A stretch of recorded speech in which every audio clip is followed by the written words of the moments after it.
Hi, everyone, and thank you so much for joining us, because you're in for a special treat tonight as we have the opportunity to hear about the history of monastic beers from the beer archeologist Travis Rupp.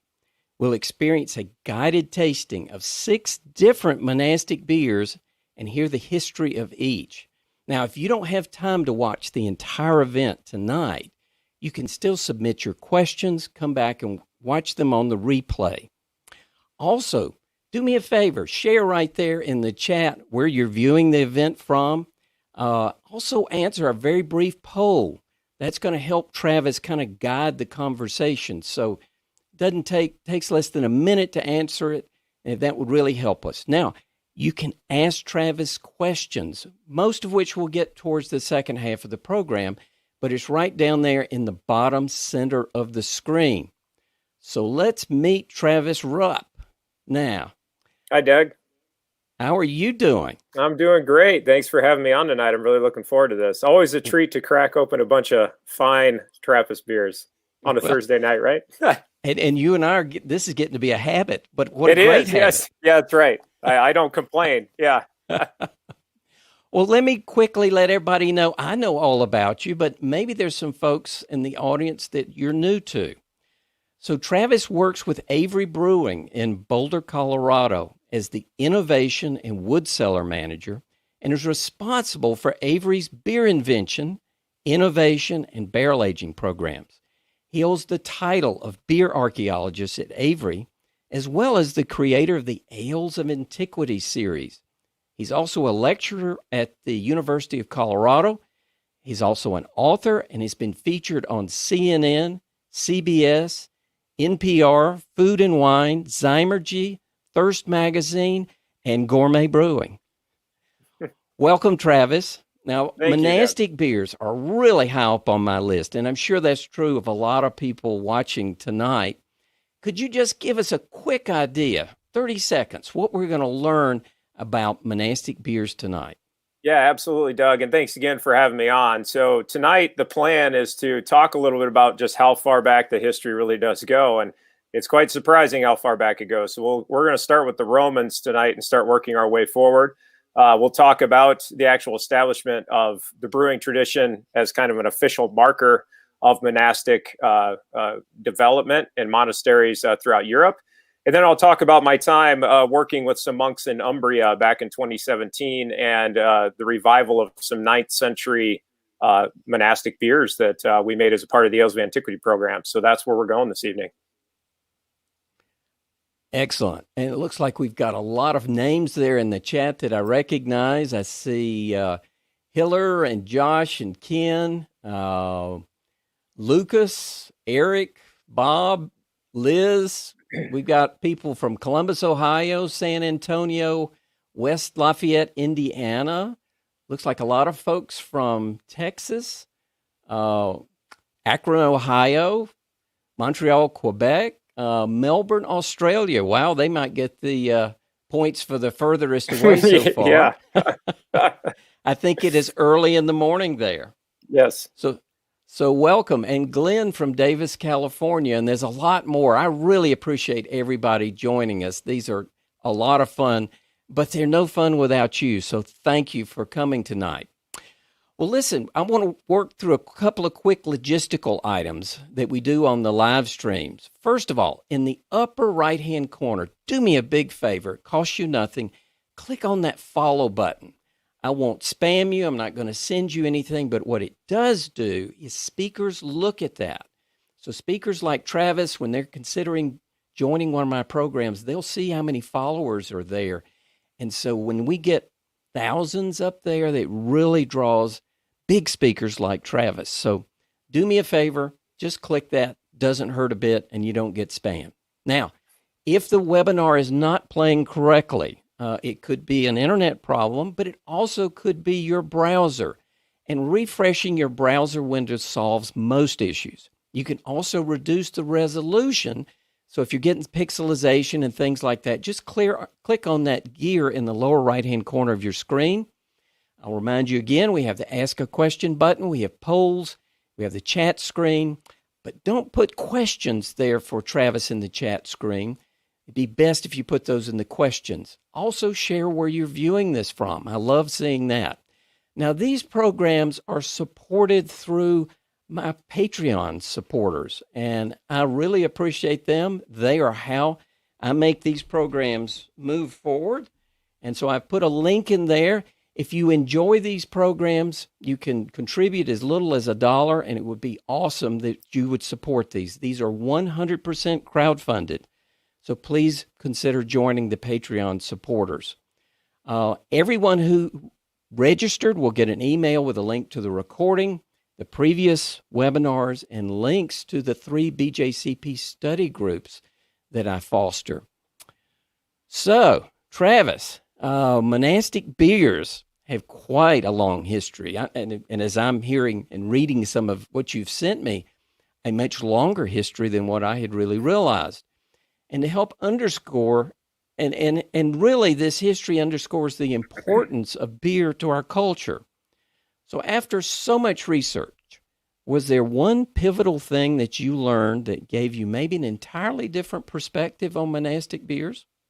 Sure, and that's a great question, Doug. And I think there were several, but the one that really kind of sparked it off was just, as you were saying before, how far back it really does go. When it comes to the monastic tradition and drinking all of our favorites like Orval and Chimay and the things we're going to get into this evening, and I love seeing in the chat on the side people saying that you better have tomorrow off with this lineup of beers, because I definitely feel that. I understand that as well. But I hope you do also.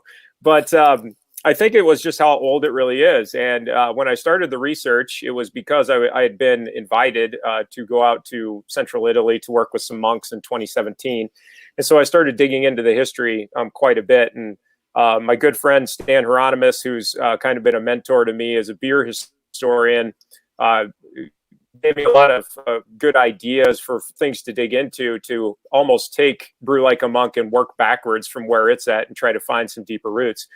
And what I figured out was, as a classicist, I'm also a professor of art and archaeology at the University of Colorado Boulder. I was quite surprised to find how much of the early monastic tradition of beer mingles with the early Romans, to be honest. So I think that's a very intriguing piece. Also, in regards to the poll questions, and I'll be curious to see what the final results are. What I think is really fascinating is about by being, or I should say, as a brewer full time, is we all have our favorites too, right? And I think a lot of us got into beer because of monastic beers or Trappist beers. They're the ones that stick in your mind forever. They're some of the, they're kind of the original craft, right? The craft beers for us. And I just love to see what people's favorites are, because my really good friend and colleague who I work closest with at Avery is Andy Parker, and I'm sure many of you know him. He started the barrel program there years ago.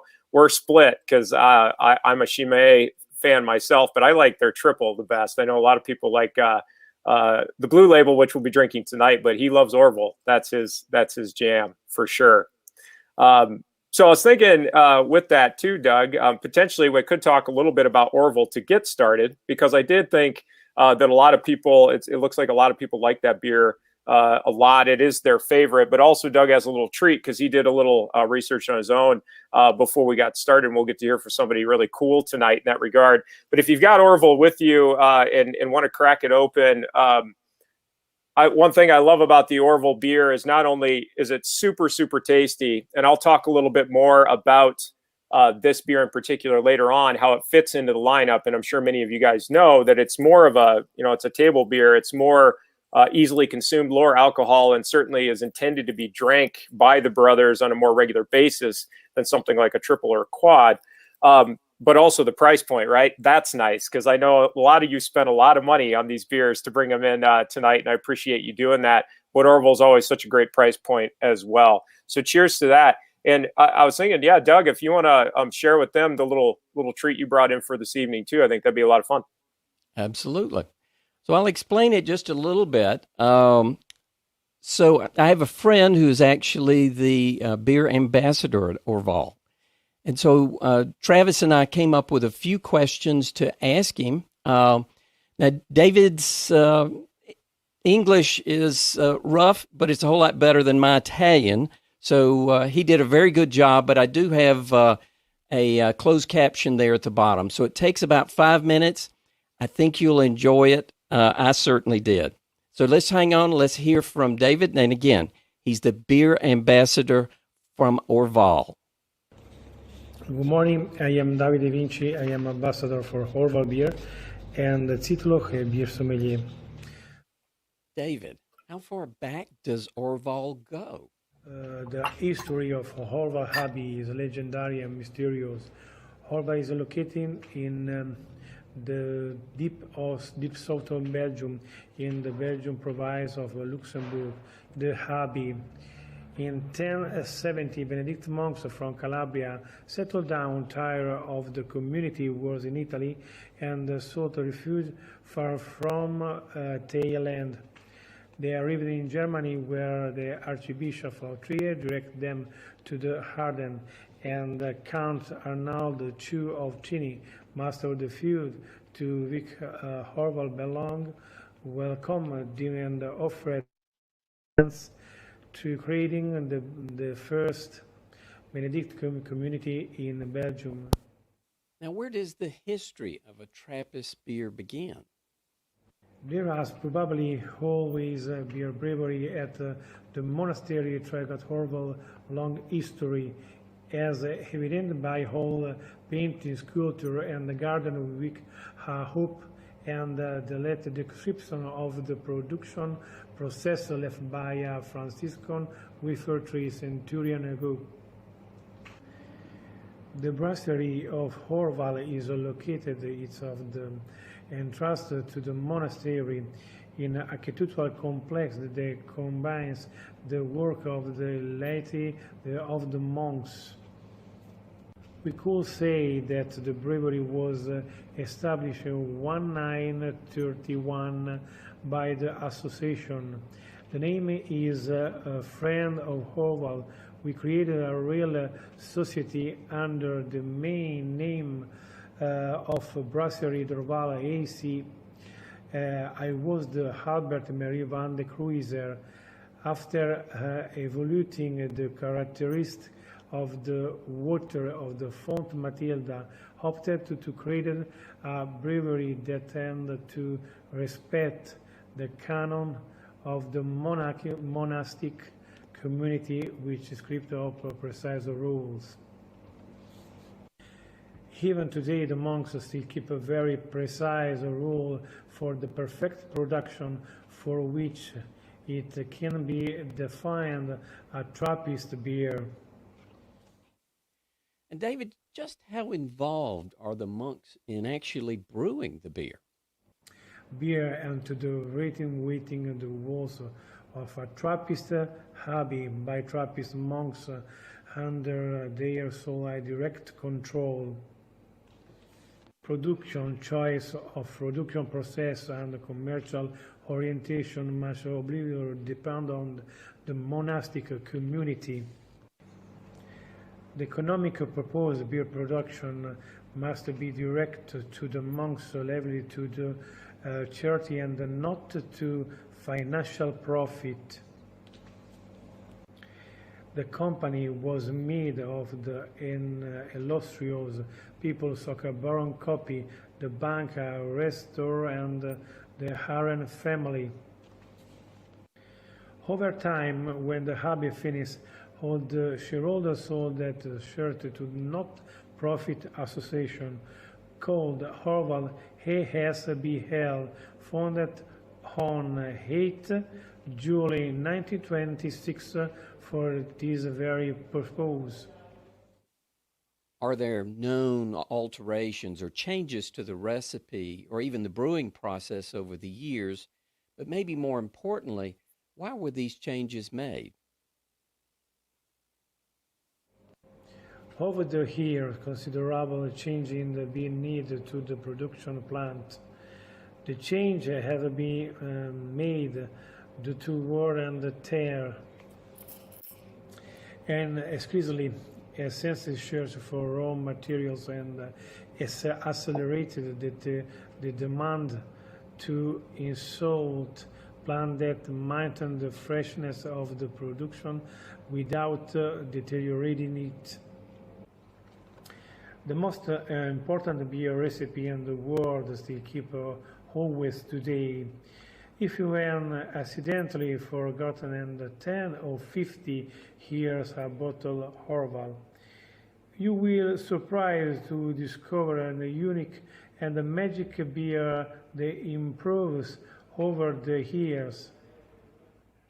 David, thank you so much for lending your expertise tonight. I really appreciate it so much.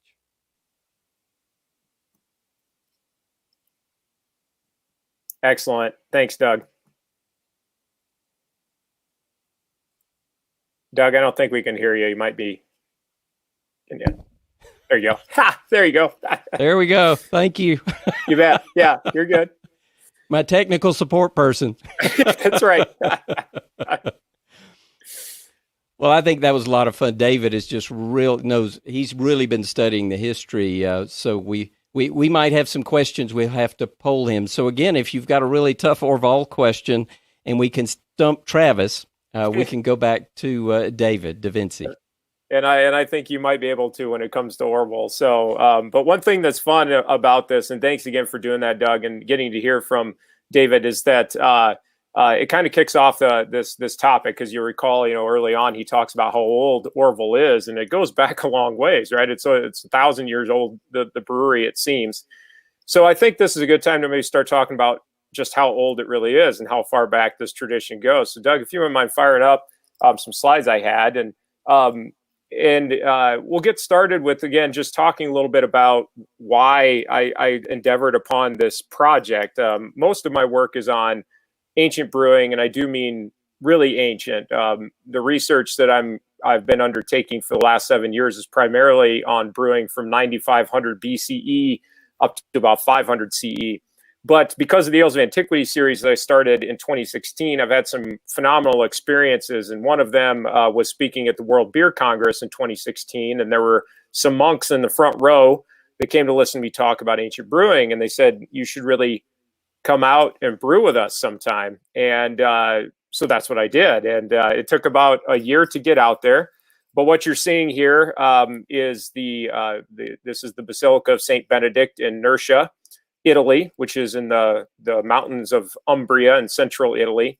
And I'll be talking more about that monastery towards the end. And if you're wondering why we have a couple of beers that are not Trappist, like St. Bernardus and Delirium, I'm going to talk about exactly why I brought those in, because they do fit into the overall story for this evening as well. But again, Doug, if you go to the next slide, as Doug kind of laid out, these are the various hats I wear. And so it's not a bad gig being a brewer and also a historian. And so I decided to start looking into more deeply the history, because if I was going to go out and work with the monks of Nursia and Umbria, which is a fairly new monastery, I should say it's old, but it died off for a while, and then it's come back in the last decade to 15 years or so. I really wanted to potentially try to work it into the Ales of Antiquity program. So as I continued my research backwards further and further, Doug, go ahead and advance to the next slide. I ended up here in my wheelhouse, right in my backyard, which is working on the Roman Empire. And why the history goes back this far is what I find so fascinating, kind of an interesting coincidence, is that the very institution that sought or worked to destroy and damn beer is the very institution that eventually kept it alive as well. And what you're seeing here are kind of the full provincial breadth of the Roman Empire, pretty much by the time of Constantine. And Constantine will, although the map does say AD 210 or 210 CE, but if you move forward into the era of Constantine, it was generally the same footprint. And Constantine will die in 337 CE, but when he dies, he had already converted Rome to Christianity, which was a very daunting task, and actually was quite surprising that he did what he did. But also, one thing that a lot of my research has lended itself to is this idea that the Romans did not like beer, and at least the literate population of Rome, which is about 1% of the population, they don't have very nice things to say about beer, but they were very much readily aware of it. They didn't have one word for beer in Latin, but they had a bunch of them because it depended on what region it came from. It would have a very distinguished title for what the fermented cereal-based drink tasted like or was called from that area. And so the Romans kind of poo-poo it as menial in comparison to wine, but we know it was available and readily available all over the place. Usually, though, where the Romans identify it are in the provinces and on the fringes or the limes of the Roman frontier. So in the far north, in Germanic territories, in old Gaelic territories, modern-day France, in Iberia or Spain, and then certainly in Britain, they talk about it. They talk about Egyptian beer as well. And so all of these places that are outside of Italy that are supposed to be foreign are not really places that were as refined as the Romans themselves. But go ahead and advance it, Doug, to the next one.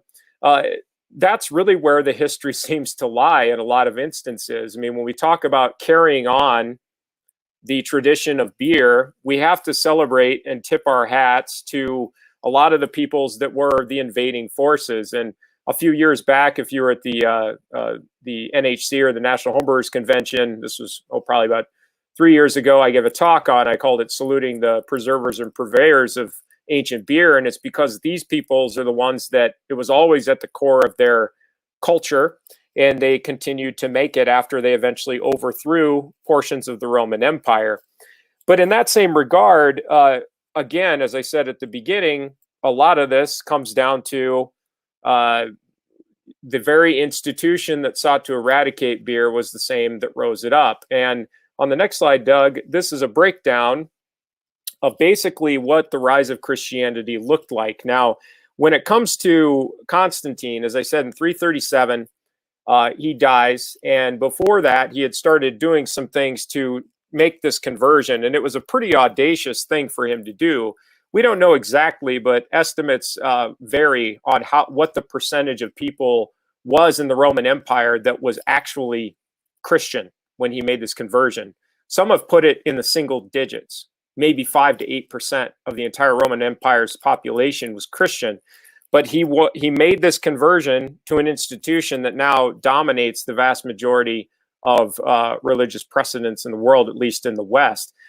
But it grew, and it grew very quickly. And you'll notice from that map, those bright red pockets were places where Christians were known to have thrived or inhabited in 325, when the Council of Nicaea took place under Constantine. Everything else that's in color was by 600. So the Christian institution just expanded, exploded very, very quickly. But the Christians didn't have a lot of good things to say about beer. For example, Doug, on the next slide, Eusebius.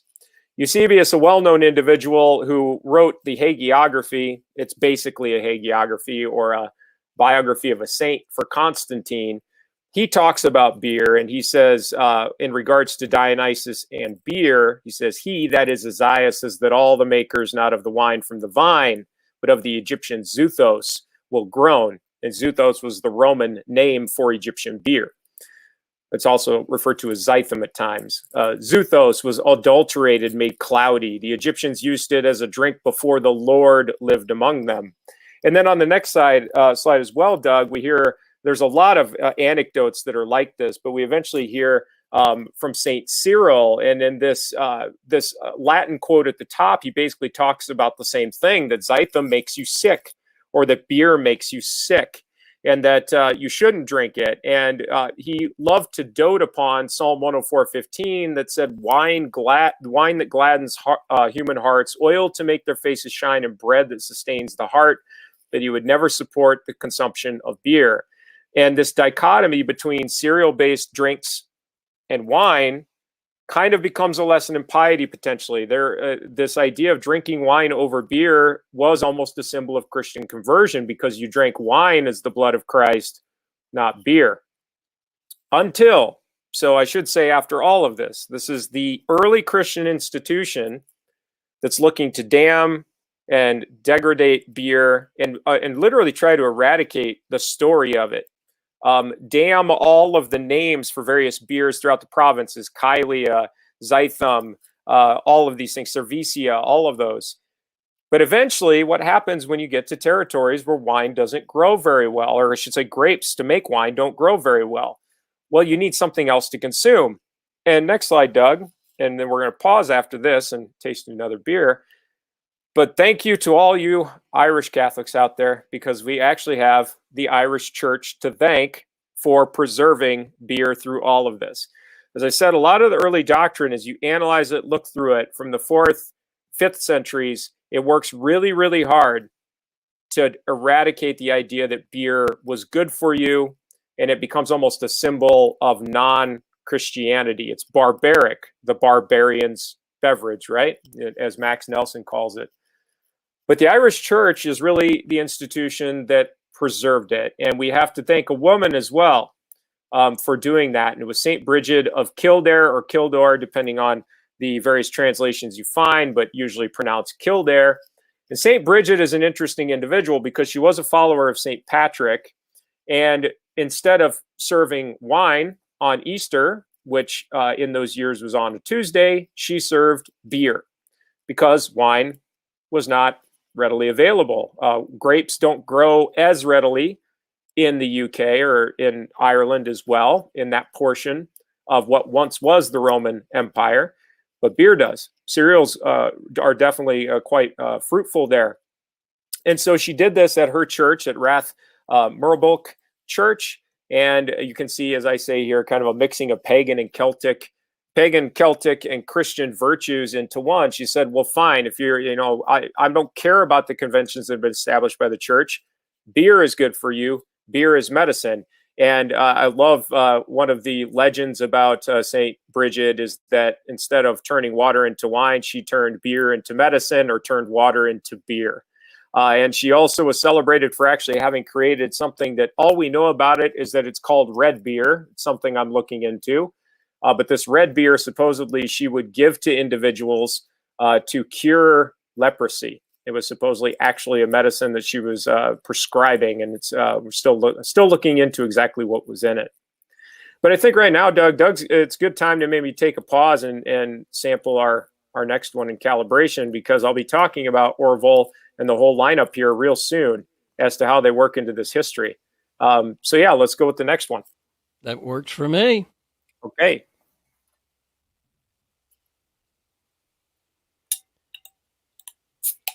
So and as we're looking at this, Travis, is there anything significant on the label?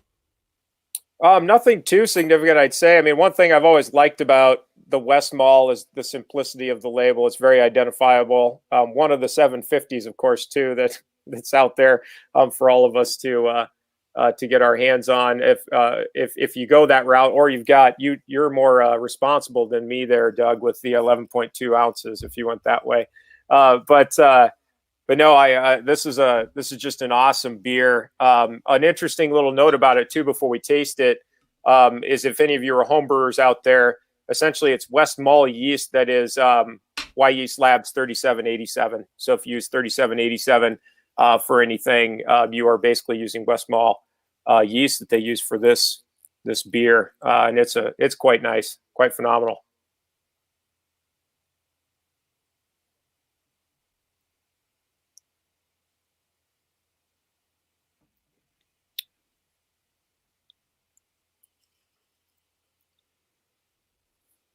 That's a beautiful presentation, Doug. That looks great. Yeah, I can't wait to drink it. Yeah, exactly. I personally, and to the poll questions too, I'll be curious to see the end result. Doug and I were talking about this before we got started, and I always find it very interesting who the triple fans are out there and who the quad fans are. And a lot of my friends are quad fans. And so, but I am a diehard triple fan. I usually will turn to one of those over a quad myself. But my God, is this not a fine beer? I mean, I'm sure, hopefully those viewers who are listening are enjoying one of these with me, because damn, it's a good beer. Wow. I just love how that goes down really easy. Sure does. It sure does. It's so clean. High gravity beer. I love that little punch of alcohol you get on the finish, but it's actually quite dry, which I really like about it. And yeah, one thing that we use it for in brewing at Avery, because we use 3787 pretty regularly at Avery, and it's because it's really good for high gravity brews. So those of you who are homebrewing probably already know this, but that's what we like to use it for. You can get a high alcohol production out of it. It's also very hardy yeast, so we actually use it often for our sour beers as well before we actually add the cultures. Yes, sir. Wow. Yeah, that's a fun one. I'm liking that. Wow, that Yes. is nice. Excellent. It sounds like people are in the chat board too, which is great. Yeah, and it's amazingly balanced. I mean, you've got some nice malt in it. You've got, it's not over the top with phenolics, which I really expected. Yep. So many of the Belgians are. This is just a touch of it. Yep. Very controlled. It's got, kind of a nice little hint of floral and just a bit of ester on it, a little fruity, almost kind of orangey. But man, I love this beer. It's so damn good. And yeah, spicy. I agree with you too, Gary, in the chat there. Really, really nice character on this guy. Look at that nice creamy head. Mm-hmm. So is that bottle conditioned? It is.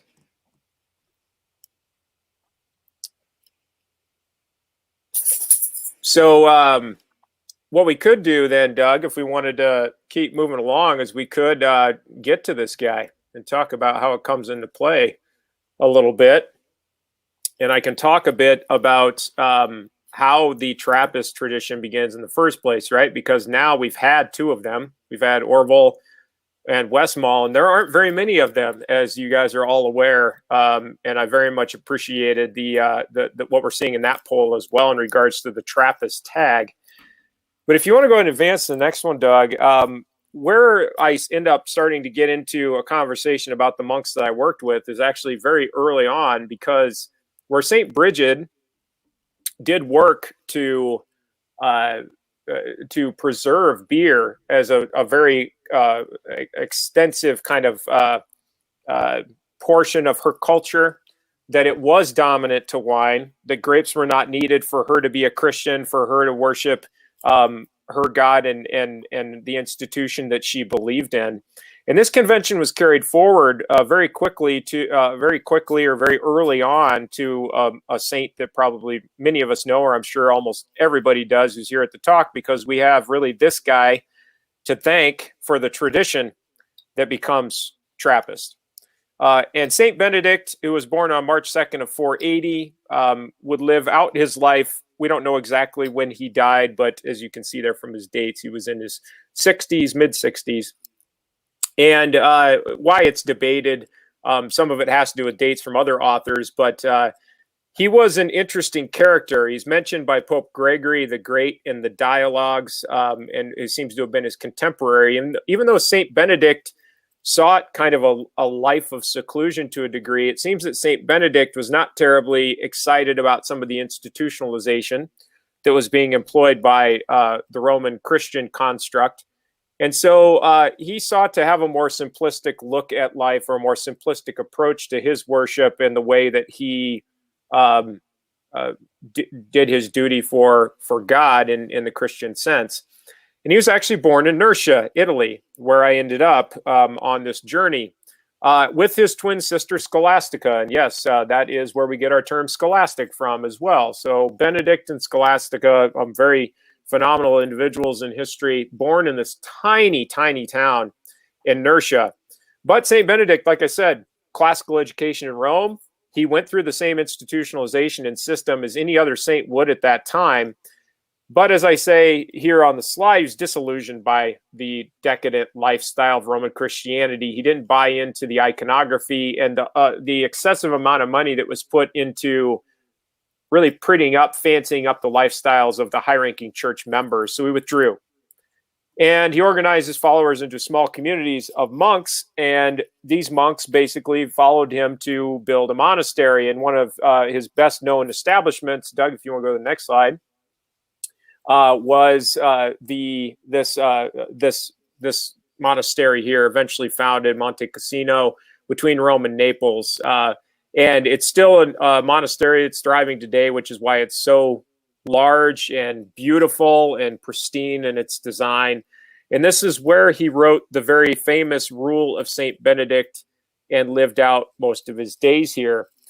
But it was St. Benedict that very much sought to produce beer as a part of monastic life. And if we just take one quote, Doug, on the next slide from the Rule of St. Benedict in regards to the reception of guests, it's clear to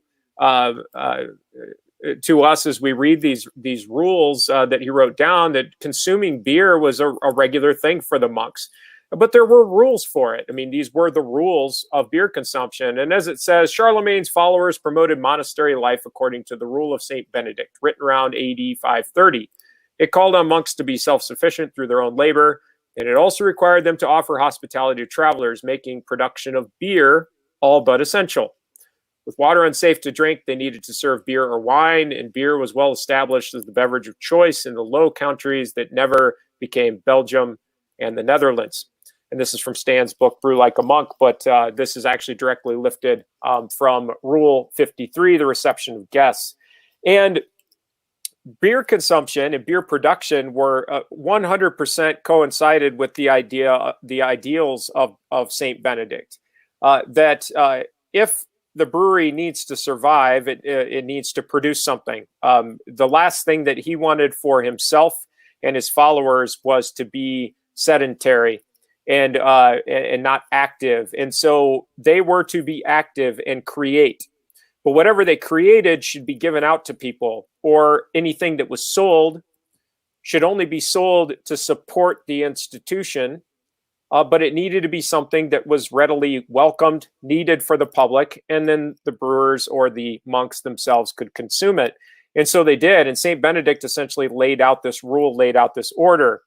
Now, this doesn't mean, though, that monks were just rip-roaring drunk all the time. Although I will tell you, those boys can put down some beer. I was absolutely impressed when I got to drink with them. And they actually, it was really, really awesome. They surprised me about a year after I was there. They showed up in Boulder completely unannounced. I kept getting this phone call from an Italian number, and I didn't know who it was. And it was Father Martin, who ran the monastery, with his head brewer, and they showed up at Avery, and it happened to be just at the time I was getting ready to release the monastic beers I made. So it was really cool. But boy, those guys they know how to drink if they have the opportunity. But it's not as though that's the goal, is just to drink a lot of beer and be drunk all the time. And we get this, Doug, if you want to go to the next slide, we get this actually from his actual from some of the other accounts in the rules. For example, Rule 40 talks about the proper amount of drink, and St. Benedict says, "It is therefore with some uneasiness that we make rules as to how much others should eat or drink. But bearing in mind that needs of the weaker brothers, we think that a half a bottle of wine a day is enough for each person. It is up to the superior to decide whether local conditions, the work of summer heat, mean that more is required. But he must always make sure that no one overindulges or gets drunk. We read that wine is not a suitable drink for monks, but since monks nowadays cannot be persuaded of this, let us at least agree to drink sparingly and not to excess, because wine causes even sensible people to behave foolishly." And I love that St. Benedict was writing this already in the 6th century. I love that. A good call, Gary. Gary Bruins, moved by the Spirit. He most certainly was when he wrote that, was he not? So, and I do like that a lot, that he was already thinking about these things. And of course, if the monks are producing a lot of beer, they could overindulge. But it does bring us then to an interesting topic, and that is, as I laid out earlier on in Stan Hieronymus's book, he talks about Charlemagne, what Charlemagne does to this. Now, St. Benedict was looking to produce beer to fund the monastery, to take care of travelers and people that came through, but there was not supposed to be any excessive gain out of it.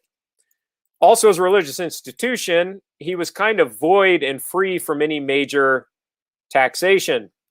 But, and Doug, if you want to go to the next slide, there is one individual who sought to completely change that, and that was, as Stan wrote earlier, Charlemagne. Charlemagne worked to try to regulate monasteries and figure out a way basically to tax them. And one way he realized he could tax them was by forcing them to brew beer, because he had established beer taxes and brewing taxes. And if the monasteries were producing beer for the public, well, then he could tax it, is the way he saw it, if it was being sold it to the public. And then he decided to mandate it. He mandated that monasteries that were established monasteries had to have breweries that would sell beer to the public so he could tax it. And later that will lead to other taxation laws. As we know, anybody who's dug into beer history, so much of beer history revolves around taxation of raw materials and finished product, which is really quite fascinating, because that's still something that went on all the way up to the 20th century. It actually in many instances sparks new styles of beer as well, as they try to skirt the laws.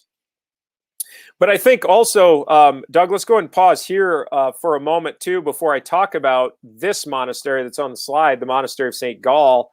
And let's go ahead and crack open that Chimay so we can get through the big three. And then I'll talk about how we have these three in order.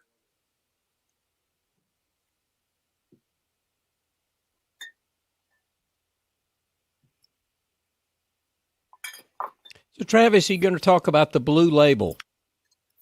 Yes. So the Grand Reserve, or basically, which is a beastie quad, right? I think for many of you, probably in the on the call tonight, or on the webinar, this is probably one of your favorites. I know a lot of my friends who are diehard Chimay fans. This is their jam. This is what they go for. But also, you can't beat the presentation that Chimay has, right? Too the corked bottle, the cork and cage. Which is such sexy presentation.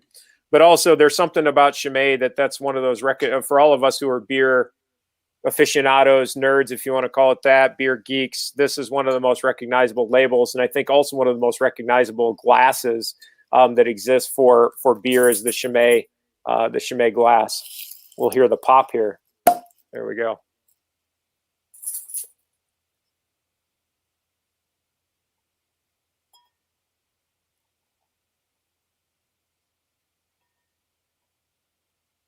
And I'm guessing that a lot of you who in the chat earlier were identifying Chimay as your favorite were probably thinking this beer. Or potentially, even in regards to quads versus triples, this might be the reason why you like quads so much. And I totally understand it. What's funny, for me, like I was saying earlier, I don't think you can beat Chimay's their triple, with the exception of Westmalle, is really damn good. It's basically the industry standard for the style, but their triple, the white label, I love it. And I also bought a 750, so I know a lot of you guys have 750s in the chat, so I got to get through all this tonight too. We'll see how work goes for me tomorrow. I wimped out. I got the small one. No, you were smart. I did that with the later ones, but well, that's because it fits in the camera frame better. You see? Yes, it does. Yeah, there you go. That's right. Yeah, it does. See? It really does. Yeah. Mm-hmm. But my God, what a great beer! The aromatics are totally different. Yeah, they for sure are, and a lot of stone fruit. Like a lot of dried fruit as well. I love that aroma with it. Also, one thing that I think is just, and this is why, don't get me wrong, even though I love the triple, this is right up there for me. This would be in my top 5, probably in some of my top 5 beers that I've always gone for and love. But one thing that impresses me about this beer is just how dry and clean it is too. A lot of quads today, and I'll mention Avery Reverend at the end. That's our Belgian quad. Which is obviously, the Belgian tradition is very much an extension of the Trappist tradition or the early monastic tradition. But a lot of them are really sweet. and have a really big mouthfeel to them. And you can definitely feel the weight of the beer as you get into a pour. Chimay, it goes down too easy. It gets you in trouble. You know what I mean? And so, yeah, I think it's good. I love the last comment. If you're going to go swimming, you might as well jump into the deep end of the pool. That's right. And that's exactly where we're at.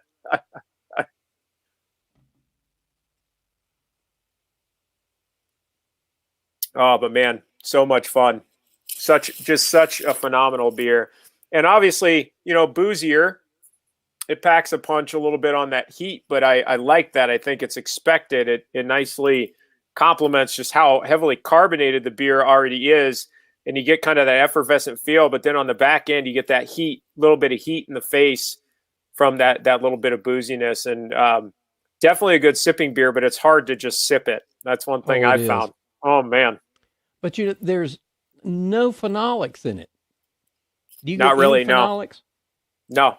For me, it's mostly just esters, and it's got such a wonderful like fig and dried cranberries kind of thing on the nose, or dry. I love that about it. It's really nice. Boy, it goes down very easy also. Very, very, very nice. Yep. I'm glad I got the small bottle. I'm gonna get some hate email tomorrow morning from some of the people in the show. I'm sure they're like, "God damn, what did you do to me last night, Travis?" So, let me answer Henry there in the chat. So, yeah. Henry, I haven't explained where I am in the green screen here. Oh yeah. As I understand it, this is Orval's fermentation area. So I'll get my ugly self out of the way. But as I understand it, and so those are horizontal tanks. Yep. Which actually surprised me. Yeah, they and it shows the volume they're doing. I mean, a lot of horizontal tanks, it is for volume because it reduces hydrostatic pressure on the yeast, and so you get a better fermentation typically than having all that weight on the yeast.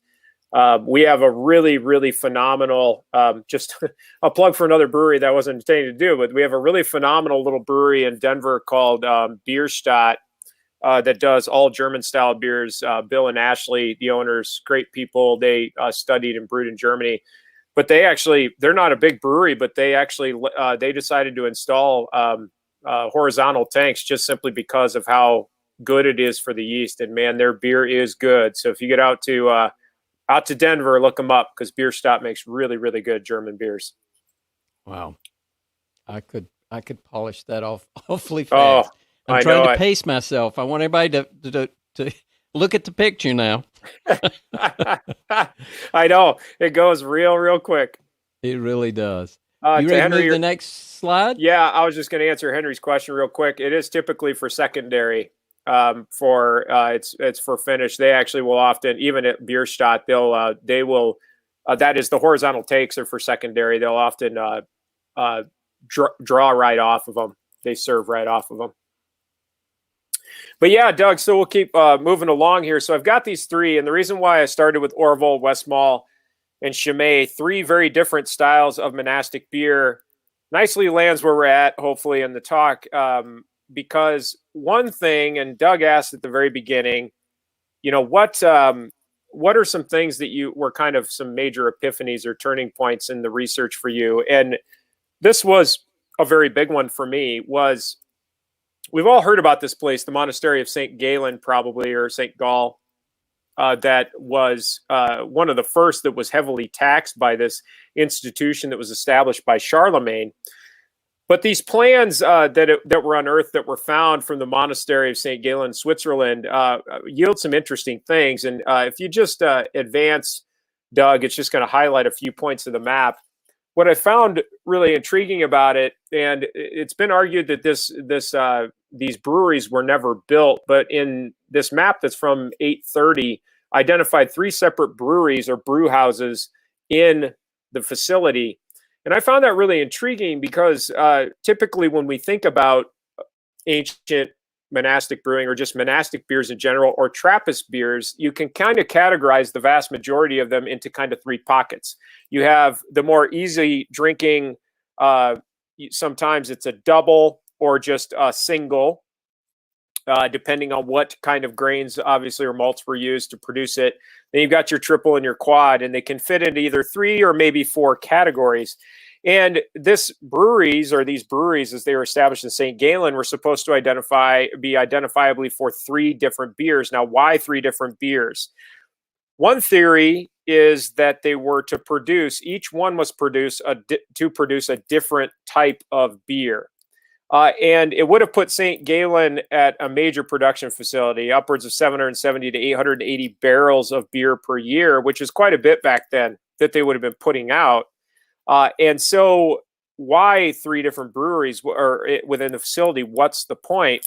Well, consequently, in a lot of the research I did, there were basically 3 beers that were produced by monks by the 9th century that became the standards. And if you want to advance it, Doug, to the next slide, I won't read all this for you. You can look at the details and the statistics here of what they are, but these are the 3 different types of beer that have made their way down from the ancient monastic tradition. They supposedly produced a Celia or Cilia, a Cerveza, and a Conventus.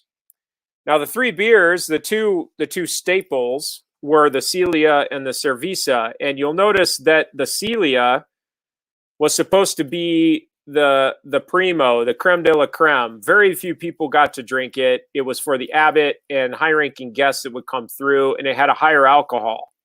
It was also usually heavily spiced because obviously at this point we're still mostly dealing pre-hops. The oldest known record of hops being used in a monastic brewery, which was the first record we have of it, is in the 8th century, which predates this a little bit. But it doesn't take off as a major convention potentially till maybe the 12th century. It starts to become more readily available and readily used actually in Belgian wits or monastic wits. But the Celias for really for those high-ranking special guests. The Cerveza was what the brothers would drink every day. And so it's a lower alcohol, and it was intended to be consumed while you're working. And then the Conventus was a blending of the two. They basically take the second runnings off of those 2 beers, blend them together, and ferment it, and you get a lower alcohol beer, even 3%. It was basically given out to workers, serfs, beggars that would come to the brewery.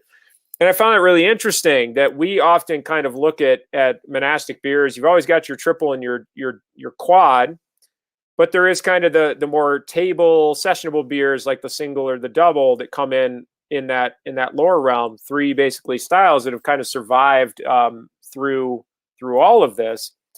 And so go ahead and advance it to the next one there, Doug. We do finally get to talking about the various breweries that have been producing it and have continued that tradition. And a lot of what we are drinking now is still conventionally kind of a carryover of that. I would argue that the quad and the triple are probably a continued development of the Celia. Of course, we know they separate based on yeast, and the malts obviously are the big distinguishing characteristics in the triple and the quad. But then you have something like the Orval, or something that might fall into a single or double category that's for the brothers to drink. And we still have basically 3 distinguishing styles. Now, they're not giving things out as readily probably to beggars or people that are coming through, but that's still there. And it's created what we call the Trappist tradition. And David was talking about this earlier in the video, but there are 8 established Trappist facilities. You'll notice that it looks like there are only 7. That's because La Trappe and Könighoven are basically kind of one and the same. There is an 8th, I should say, though, that's German. And the German one no longer, although it still holds a title of being a Trappist brewery, it no longer produces beer. It hasn't for, interestingly enough, a really, really long time. It's called Mariawald or Mariawald, if I'm going to pronounce it correctly in German. And the Mariawald brewery stopped producing beer a long time ago. I think it was over 50 years ago, maybe 60, 70 years ago, but it still carries the Trappist title, and that makes up the 8th brewery that's considered Trappist. And we've drank 3 of them tonight: Orval, Westmalle, and then of course Chimay. Why I put Chimay and the Westmalle in kind of the yellowish colored parentheses off to the side is these 2 breweries are considered to have established the industry standard for those styles. The Chimay double is considered what a double is supposed to be, and the Westmalle triple is considered what a triple is supposed to be according to BJCP. Doug would know a lot about that. I can tell you a lot about that too. But that's why we got to taste the Westmalle tonight, because it is the creme de la creme when it comes to that style of beer. Now, just a couple other notes on that before we talk about the other 2 beers that I brought in, and why I picked these other 2 that are not Trappist, is that you guys were answering the question earlier in regards to Trappist beer and brewing, and whether or not you think more breweries should be allowed to use that title. Well, it's extremely restrictive, the guidelines, as David was talking about. And Doug, if you go to the next slide, there are a few other breweries that have had the opportunity to carry the title, but it is far, far and few between. As I say, only 5 new kids on the block that still carry that title or can carry it today. And there may be a couple, I'd have to look, there might be a couple more that have been added in the last year. I haven't looked in a couple of months at that, but these are the ones that are best known. Spencer, if you're in the US and on the East Coast, Spencer in Massachusetts is the one US brewery that carries that flag, but very few do. Now, why? Well, Doug, if you go to the next slide, a lot of it's because of these very, very strict regulations. And as it was laid out a little bit by David, you can read them here, but it has to be brewed within the walls of a Trappist monastery. The brewery has to be secondary importance to the monastic way of life, and it cannot be for profit. And the big one that often will kind of tie up other breweries that many of you probably hold dear is that first one, because every facet of the beer, the whole process must be undertaken by monks. It must be brewed within the walls of a Trappist monastery by monks or under their supervision. So they can have other brewers in, but it has to be directly supervised by these monks. That is not the case with pretty much any other breweries outside of the list that I shared with you. And these monasteries are gorgeous and beautiful. I mean, obviously, they're definitely making enough money off their beer to keep things cranking. If you show the next one, Doug, this is Orval. This is the Orval Monastery, and the brewery is tucked in on the east side of this building.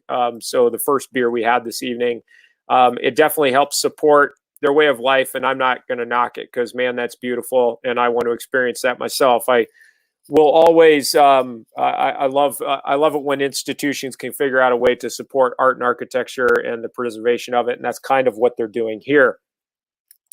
But it does bring us then to the next beer, and that is St. Bernardus. I see a lot of that coming up in the chat on the right hand side. And Doug, if you want to go to the next slide, and then we could drink it, because the next slide is just a picture of it, but you're also going to show it up, so it's kind of show it off. It's kind of up to you if you want to show it. But why is something like St. Bernardus not Trappist? The reason why, and why it's considered an Abbey ale, is that it typically means that the full brewing process is not overseen by monks. Now, monks can be involved, but they're not completely overseeing the process. Also, there are times where the brewery, like St. Bernardus, is affiliated with the Abbey or even inside of the Abbey, but again, it is not completely being dictated by the monks. There are other instances as well where Abbey ales are beers that are produced by breweries that are affiliated with the monastery, but not inside the monastery walls. So you can see, like I said before, the guidelines are super, super strict on what a Trappist beer can be. Now, does that make these beers bad? You know it doesn't. They are damn good. Andy Parker, who I talked about before, good friend and colleague who I work with every day at Avery, this is his jam. This is his favorite beer, and I definitely understand why. It is a really, really, really good beer. And yeah, we'll talk about it here. See what Doug thinks about it too. And of course, this is This is number 12. Abbey number 12. They make a whole lineup of different styles, but number 12 often is the go-to. Look at the head on that guy. I know, isn't that pretty? I believe I can get 4 fingers, even in that glass. Look at that. Yep. And I hadn't made a mess yet. That's right. I believe that is not the camera. The label is on there crooked. Oh, yeah. That's special. That's good. Makes it collectible. It sure does. It sure does. Oh, wow.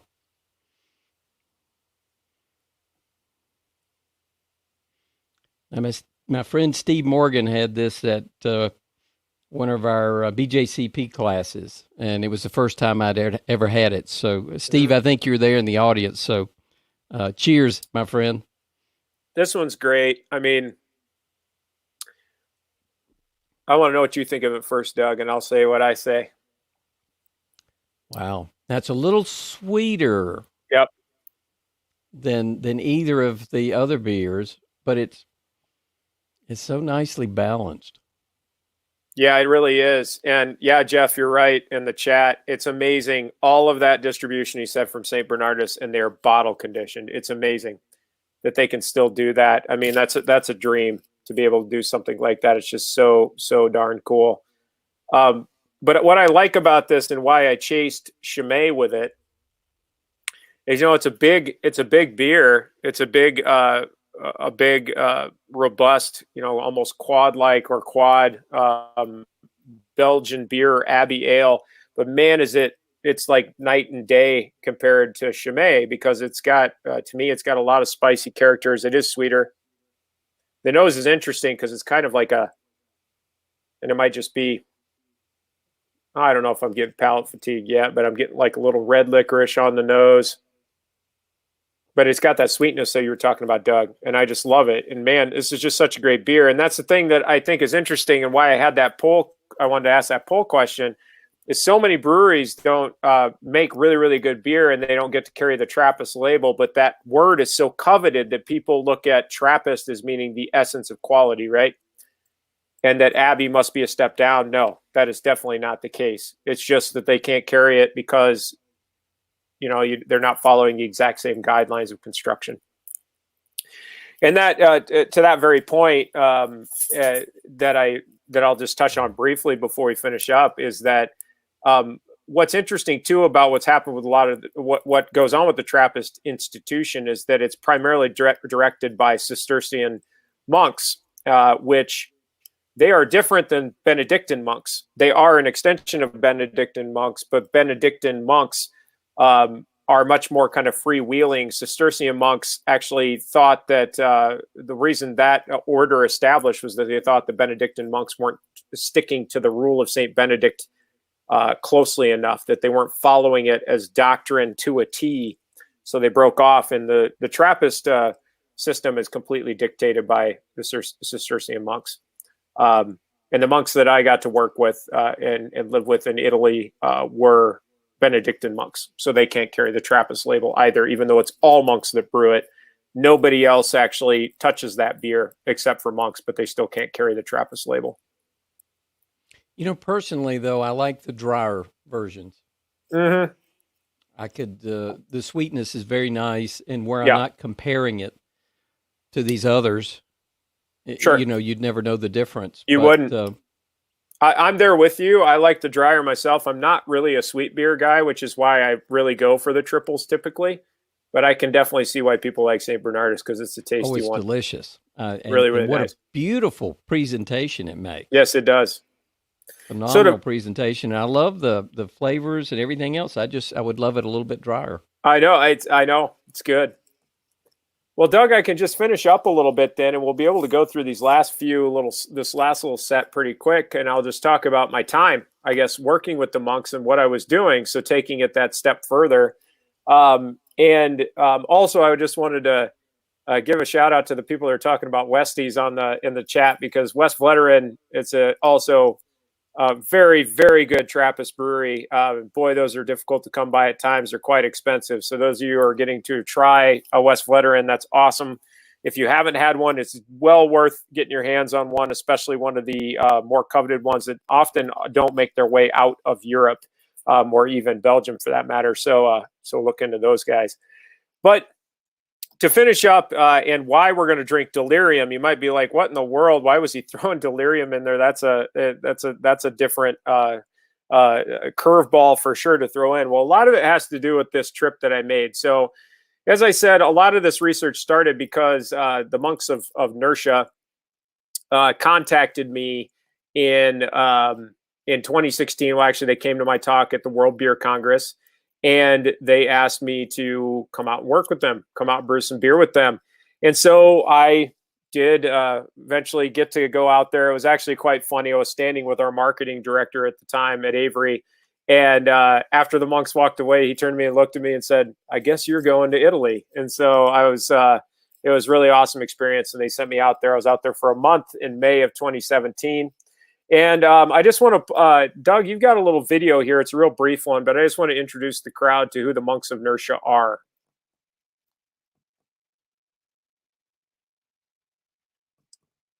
If it'll work. We'll see if it does. Yeah, we'll see if it'll play. I've got to back up if it does not. Okay.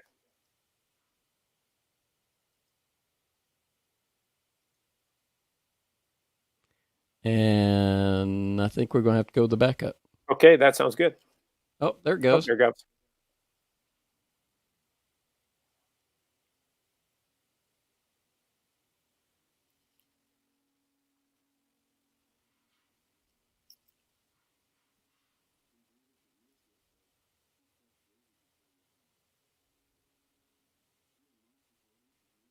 I'm not sure if there's any audio in it, Doug. There, are you not hearing it? Nope, not hearing it. How about, okay. I'm not sure why we're not, so I will switch. No worries. Thank you, Doug. And if it doesn't work, that's fine too. We can go on to something else. Well, I can, if you give me just a second, I think I can get it going.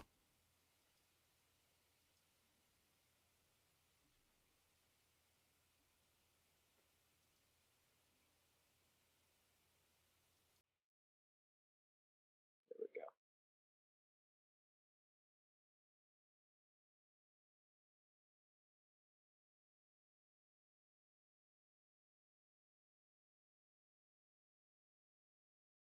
Saint Benedict of Nursia said, "Keep death daily before your eyes."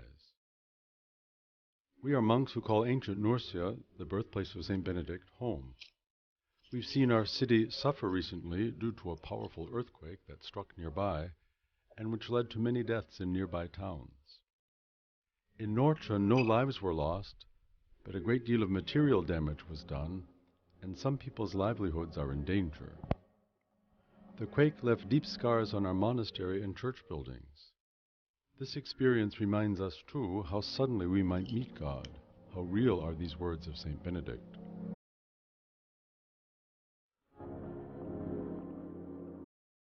Yet the maxim of Saint Benedict refers to more than physical death. It's death to self, to which the monk is called daily. A monk's first death is to leave his homeland, his family, his friends. Nursia is an international community of monks with a strong American presence.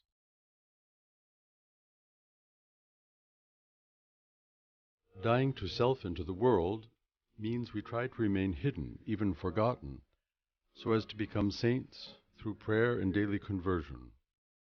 Occasionally, however, in the 18 years since our founding, we found ourselves in the spotlight. We recorded an album of Gregorian chant to share the beauty and peace of our traditional Latin prayer life with the world. The recording's success reminded us that for the world, the ordinary chants we sing every day are an extraordinary window into transcendence.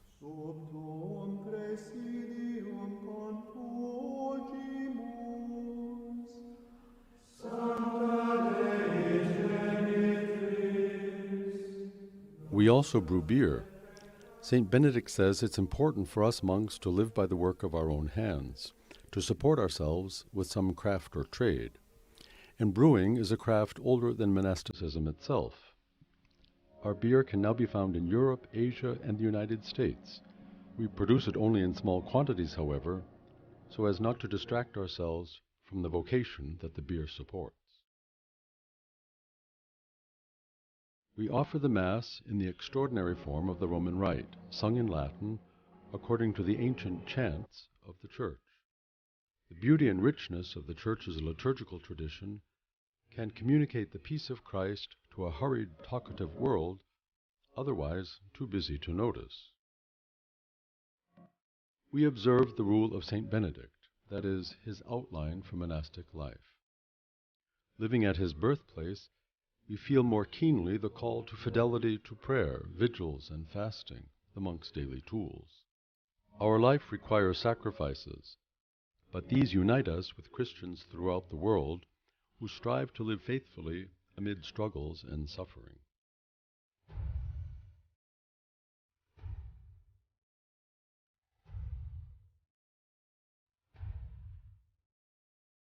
Our life was dramatically interrupted by the 2016 earthquake.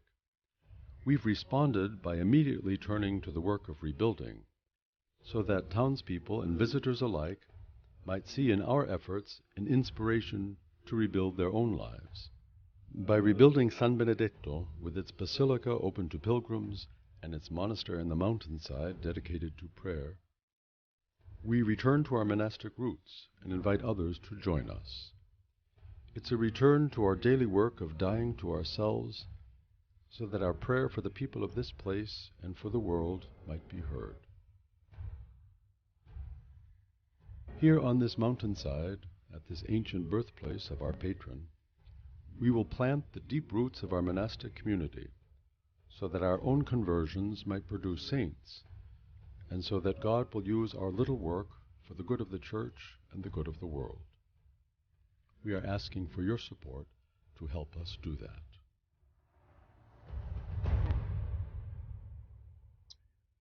Thanks for playing that, Doug. And the reason I do is I'm not trying to propagandize the talk by any means, but I want you guys to get to meet the people who I got to work with, because what the irony of all of this was that 2 weeks after they invited me to come out was when that earthquake hit that they talk about in this video. And it was quite a daunting task to get there. They still wanted me to come anyway. And if you go to the next slide, Doug, what was going on was actually, as a classicist, I work on some other things as well. Though my specialization is ancient beer and food production, I also teach a class, I teach a lot of classes, but I specialize in ancient Pompeii and ancient sports. And so I was actually in Pompeii doing research. And while I was in Pompeii, my wife was with me, and we're like, well, we should, kind of get a timeline together, because I had to go live with these monks for an extended period of time. And what is quite surprising about the journey was, and we'll see it here in a minute on the PowerPoint, is that it was quite a trek to get up there, to get over to up to Nursia. Pompeii is where we started. It was a 7-hour drive to get up to Nursia. And on the journey, again, if you go to the next slide, Doug, these guys who would, yes, they do have a Gregorian chant album. I saw some of the comical comments on the right-hand side about that as well. But they did record a Gregorian chant, which is available if you want to purchase it for any reason. But go ahead and go to the next slide, Doug. What was wonderful about them is they told me they brewed beer. And when I got up into the area, it was clear. You could start to see some signs for the brewery at Nursia. And these are their bottles, Bira Nursia. And actually, the town is called Nursia, Norcia, but the ancient Latin name for the community where Benedict was born, so their monastery is right where St. Benedict was born, is Nursia. And you heard in the video that it's available in the United States. It's rarely available, I should say. If you're on the West Coast, it sometimes shows up in California. But you can always look for it. Their website, you can buy it off of their website as well. I believe, and you can have it shipped, but it's pretty expensive to ship it from Europe. But what is their goal? Well, Doug, if you want to go to the next one, Beer and Nursia, it was established in 2000, and then they opened the brewery in 2012. And just like the Trappist tradition should be, all funds are used to cover daily costs of the monks. And they're working to build a new monastery and a new brewery because of the earthquake, which utterly devastated the community. 15% of all proceeds go to charities, and the remaining funds are donated to the people of Nursia. So they are actually following the Trappist tradition. But again, they are not considered Trappist because of the Cistercian system that's in play. Why Nursia? Why did they establish it? Doug, if you go to the next slide, it's really because what I kind of talked about before. It is the birthplace of St. Benedict and their Benedictine monks. It's in a beautiful location, as you'll see in a moment. It's remote, all agriculture, very peaceful, very small town as well. It's less than 5,000 people that live there, at least as of 2014. It's actually less than that now, and it's because of that earthquake. Doug, if you go to the next slide, this is what the town looks like. It's really quite beautiful, or is what it looked like before the earthquake. And when you come into the town, it's in this beautiful valley. It's surrounded by all these big mountains. And then on the next slide, Doug, you can see the Basilica of St. Benedict. Unfortunately, what happened to it, the earthquake, as they said in the video, was absolutely devastating. Driving up there was very humbling because we drove through or by communities that were completely in rubble. And some communities where hundreds of people had died in the earthquake. And if you go to the next slide, Doug, you can kind of see that in a side-by-side of what some towns look like versus what they look like after the earthquake. One of the worst hit, if you go to the next slide, Doug, was Arquata del Tronto, where it was over 400 individuals were killed in the earthquake there. And then the next slide, Doug, you can see just how bad the roads were. We kept getting redirected because it was supposed to take 7 hours. It took more like 13 hours to get there because it was just really hard to get up the mountain. And then when we arrived, the community is in pretty rough shape. This is, unfortunately, Doug, on the next slide, this is what the basilica looks like now. So the earthquake damaged a basilica that had stood for over 600 years. As I heard from what I heard from the monks was that the nuns, there's a convent also in Nursia, and the nuns were actually walking out of the church when the earthquake happened. Nobody was killed, but they barely got out with their lives. Now on the next slide, Doug, you'll see that they actually are under, they're repairing it and they're rebuilding it. While I was there, they had started putting scaffolding up on the front of the monastery, and in particular the window, the big oculus window that's in the front, is its most identifying feature, which did not break. Surprisingly, it didn't. It's what everybody knows about that basilica historically, and that stained glass window did not break, which is hundreds of years old. It's quite surprising. And then the next slide, Doug, is just showing more of the ruin that kind of existed throughout the community, some of the walls. And then on the next slide, this is the convent, actually, where those nuns were. But when I was out there, they still wanted me to come out. And what you see here in the image is a picture of me and Father Martin. Father Martin was the one that invited me out. And the brewery actually exists underneath that basilica. So the basilica collapsed, but the brewery had to be shut down for a period of time because it was condemned. But it did not damage the brewery. It was all underground underneath the basilica. And so I did get to work with them. I was actually supposed to be back there now in 2020, but the pandemic stifled that to do extended research because they have thousands of old Latin papyri from the Roman Empire in their library that I was working through. But I did get to come back with their beer. And if you go to the next slide, Doug, it was awesome. They gave me a case of their dark, their extra. So this is their quad. And then they also, on the next slide, gave me a case of their single, or their Bionde, their blonde. Why we have Delirium to drink tonight is when they started their brewery in 2012, they brought Delirium in to help them start it. And Delirium gave them their yeast strains to start their beers. Delirium, we don't know how old their yeast strains are, but the brewers boasted that some of them are very, very, very old, potentially hundreds of years old. So I thought it appropriate we drink some Delirium tonight. And Delirium is one of my favorite beers. It has been one of my favorite beers of all time, Delirium Tremens. So we're going to taste this one to kind of wrap things out tonight. And this one I did just go with a little guy because I knew we'd be far into the talk at this point. I had to behave myself.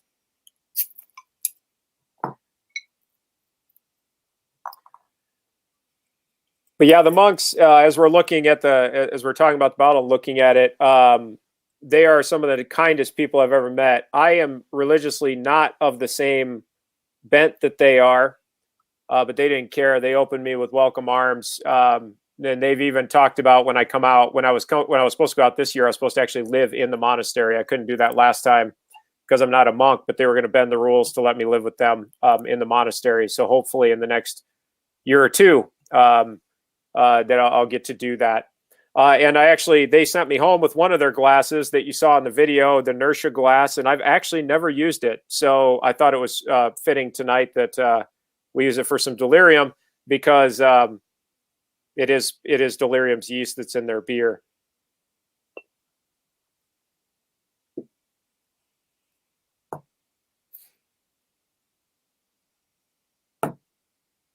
I just love their glass. Isn't it pretty? My glass is a little dirty. You can tell. It's been a while. Yeah, like I say, I haven't used it in a while.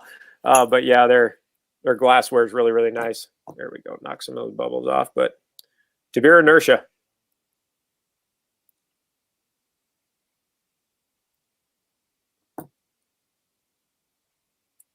That is a pretty pour, Doug, and that is a nice glass. What do you guys think of this one? Or Doug, what do you think of it? I've actually not tried it yet. They must have a nucleation point. Either I didn't clean it very well. They might have at the center, but look at that. That looks like a nucleation point. They probably have an elephant in the bottom or something. I guess they do. I didn't look. They actually sent me this glass, so I'm very thankful for that. But I'll have to inspect it now. Yeah. I guess that means I have to drink it all. That's right. And I don't know. But it's a cool glass. It really is. It really is. Look at the unusual stem that it's got on it. That's beautiful. That is such a cool glass. I've never seen their glassware before. That's awesome. Yeah. Yeah, I actually worked very hard to make sure that was clean, so that's got to be a nucleation point. That is beautiful. That or I missed all the cleaner at the bottom of the glass. But I'm guessing many of you in the room tonight have this, and I just think this beer is delightful. Oh, it's so nice. I mean, the aromatics. When I found out from Father Martin that it was Delirium that gave him the yeast, I'm like, good night. That is awesome. You guys are going to make some really good beer, and you can tell it in their blonde, the Beyonde. It has a Delirium flavor to it. What's really cool about it is I'll talk about, to just finish up in our last 3 slides here. It was quite a deal to get that beer back through customs, but I did. And that's how we were able to recreate the Ales of Antiquity. They claim that the yeast could be 600 years old. So I took some recipes from the 9th century and used their yeast to recreate it. We actually ran genetic testing on their yeast when we got it back to Avery, and there is some wild stuff growing in there that does not even exist in the archives. So we're presuming that it is a historic beer yeast that they're using. It's very nice. And Brian says, yes, there is an elephant etched at the bottom of the glass. Excellent. So I think that is that has that Alka-Seltzer look there at the bottom I center. love it. It's gorgeous. Isn't it gorgeous? What do you think of the beer, Doug? You like the beer? What do you think of the taste? Oh, I do. Isn't it great? I think it's one of the aromatics I just love off of it. Yeah, Henry says I get coriander. Oh, I could see that for sure. Yeah, I definitely could see that. But I wonder if it has any. I don't know, actually. I don't know what the recipe is on Tremens. Tremens is definitely my favorite. Like the Westmalle, but I guess more balanced. Yeah, I could see that. To me, I love Westmalle, but I think that Delirium's more drinkable, in my opinion. I think it's because of what you said, Doug. It's more balanced. Bob, the full name is Delirium Tremens. So see if you can. That's the actual full name of it. Delirium makes other beers. They're probably their most popular outside of this one is Nocturnum. But the Tremens is 8.5%, and it there you go. Doug's got it on his. At 8.5%, it's still very, very drinkable. Highly recommend, though. It's definitely top 5 for me. But to finish up, Doug, maybe I'll just talk about that a little bit and the yeast that's probably from Delirium that I got to work with. And so if you would at your leisure, if you want to pop back over to the slide, the slides, all that carbonation, boy, it'll get you going, won't it? Yeah, but that is good stuff. It really is. But if you want to go to the next one, Doug, with Ales of Antiquity, so thus far I have made 10 Ales of Antiquity since 2016. The 11th is coming, I assure you, and I can talk about it here in a little bit in the Q&A, because it's actually somebody referenced it earlier in the chat, which I loved. And probably didn't even know it, but Ales of Antiquity with the series, I made 2 beers out of my trip to Nursia. So I brought back their yeast, and we created Benedictus and Nursia. And what I did many slides ago, I showed you guys the Celia, the Cervicia, and then the Conventus. And I made a Celia and a Cervicia. And this was based on a lot of the research I did at Nursia. Also consulted with Horst Dornbusch's work a little bit to see that I was getting the spice loads right, because they don't actually account for all the spices they're using in gruits very well in early monastic brewing. And we created 2. So Doug, if you want to go to Benedictus, and I'm just going to share it with you guys. This is my recipe. So this is how I made a 9th century Cerveza. So this would have been the beer that the monks themselves would have been drinking. And we did actually acquire all floor malted grains, because that's what they would have used as well. And I got them all from Europe as well. Actually, almost all of them were from Germany. Actually, no, all of them were. So I got all of them from Germany for this, as close as I could to Switzerland, basically, because I was trying to base it off of what St. Gallen, what they would have been brewing. And then this is the gruit spice load. So anise, caraway, cracked ginger, and spruce tips. And then we used yeast from the brothers at Nursia. 3.8% ABV on that guy. Came in right where I wanted it to for what the brothers would have drank. That's actually exactly what we think the ABV was of those beers. And then on the next slide, Doug, this is the recipe for the other beer. Benedictus was a Celia. So the beer that was only consumed by abbots and traveling guests. And sure, Jeff, yeah, you'll see my email on the next slide. Just email me and I'll tell you exactly what the percentage breakdown is on the malts. More than happy to do that. Same again, 4 malted malts. And then there's your spice load for the gruit. And then I straw filtered this one because it came up a lot in the old records at Nursia that they would straw filter their beer for traveling guests because they want it to be as pretty as possible. So they would run it through a straw filtration. So I actually did that. But then, yeah, that's kind of all I've got for the presentation. I'll open it up to questions. I know we went a little long, Doug. Sorry about that. All these beers, to get through. But if you guys want to follow me anywhere, this is how you can follow me at Avery and at the University of Colorado Boulder, where I'm a professor. And then the best way to follow me, though, is on Instagram. It's the easiest. So if you follow me at the Beer Archeologist on Instagram, that's where I'm posting stuff all the time. So feel free to hit me up there. And now I'll open it up, Doug, for anything we want to talk about. The only other thing I might mention while Doug's getting prepared for the Q&A is one of the things I did want to mention is all of these monastic beers and abbey beers and things that we see tonight that we got to drink tonight.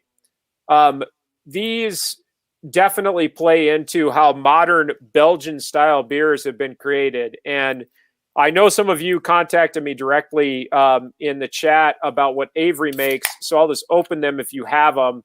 And Doug, I got to get you some because we tried to figure this out. And COVID-19 is causing all kinds of problems everywhere. So getting Reverend to Doug was hard. I still intend to do it. But it really does. And I've got the White Rascal, okay, which you said that was Belgian-based also, right? It is. And I'll talk about that one too. Yeah. So Reverend is a Belgian quad. And you can tell just from even the color. Ours is a little sweeter. There's the Reverend there for you. Belgian quadruple at 10%. And it's got this nice little, we call it the Sinister Minister that's on the side of the can.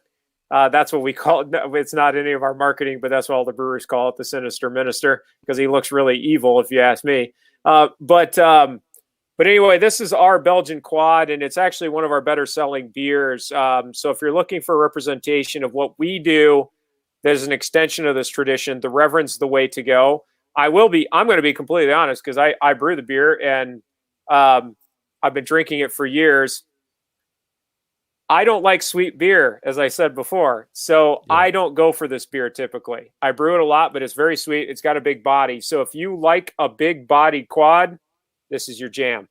But Doug, let's taste the White Rascal, and we can finish out with that if you want. If you got a glass for it. I have the glass for it. Thanks to you. Mm-hmm.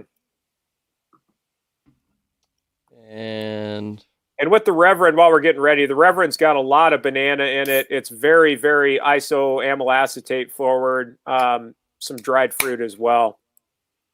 But then with White Rascal, what I do love about this beer, White Rascal is our best-selling beer at Avery. It became our flagship a few years ago. It overtook our IPA. And White Rascal, what I love to do in a lot of talks, any talks I do on ales of antiquity, was what's funny is our flagship beer, White Rascal, our white ale, is about the most historic beer we make on a regular basis because the tradition of Belgian wits or whites has not changed that much.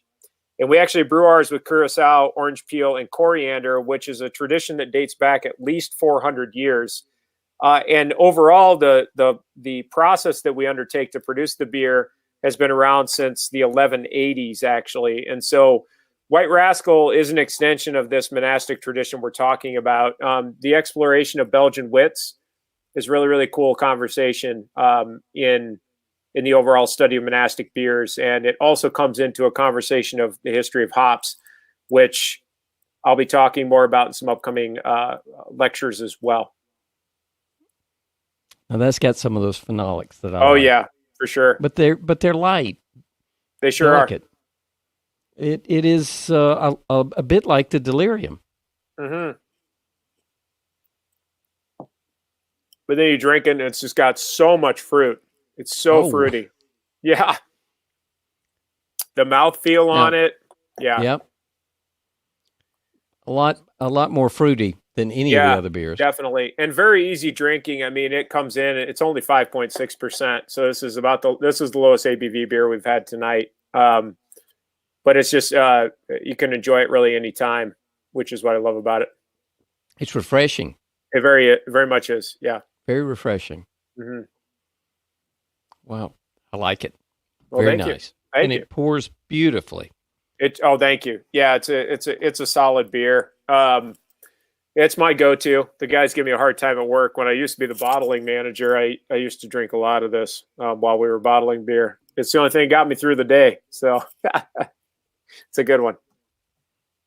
Well, I thought we had such a pretty lineup. And then you throw that. I think it's pretty. The White Rascal can looks a little out of place, but it still looks pretty good.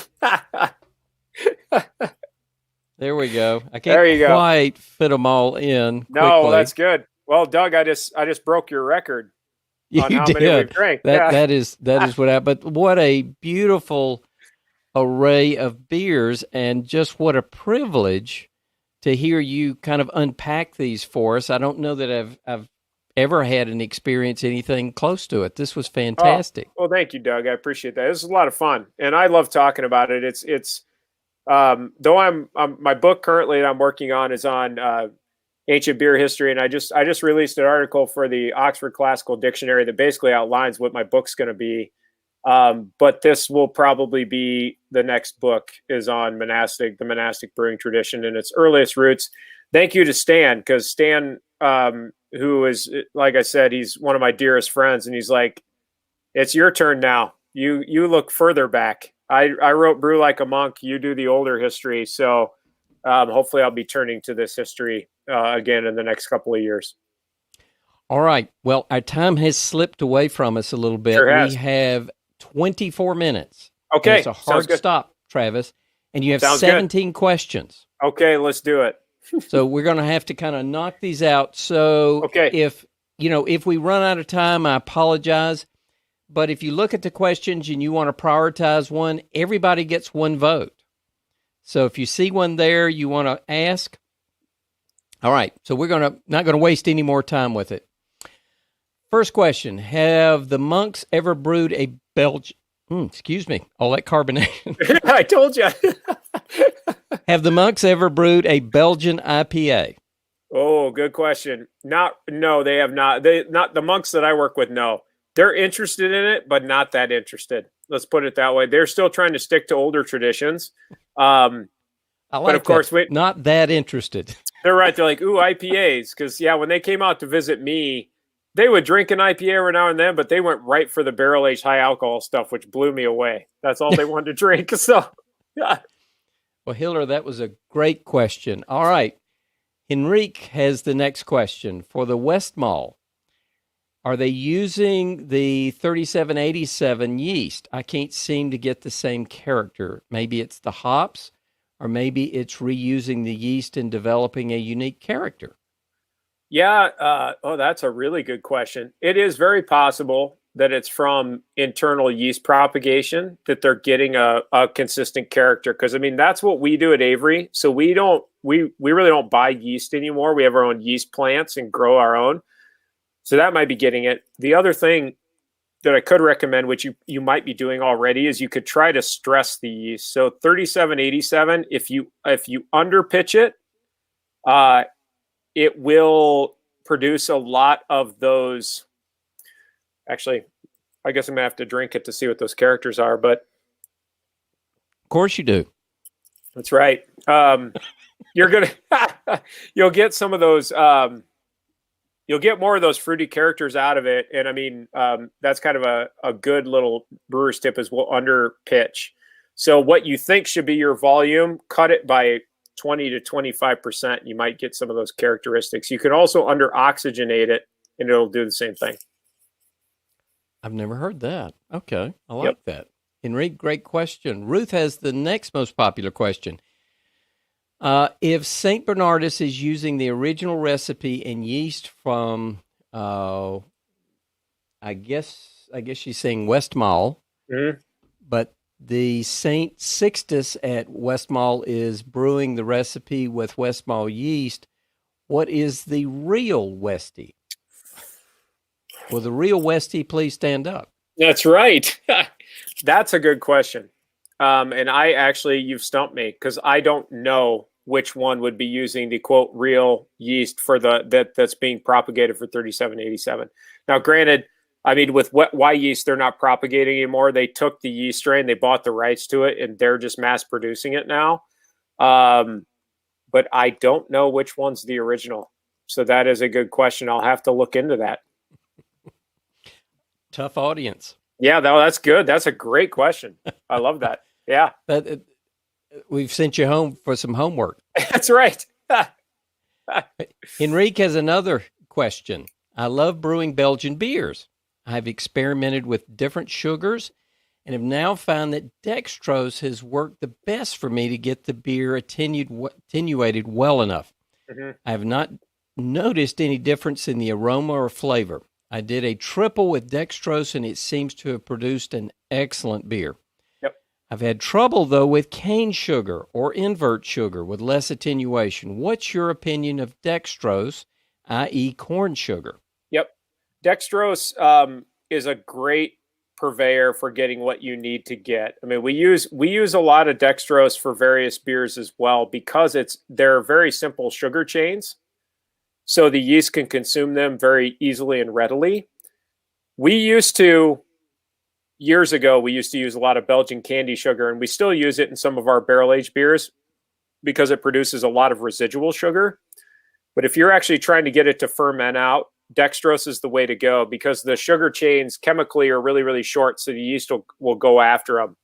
When you get into other sugars, like you said, even cane sugar, it's a more complex chemical makeup, and the yeast can't consume it the same way it does dextrose.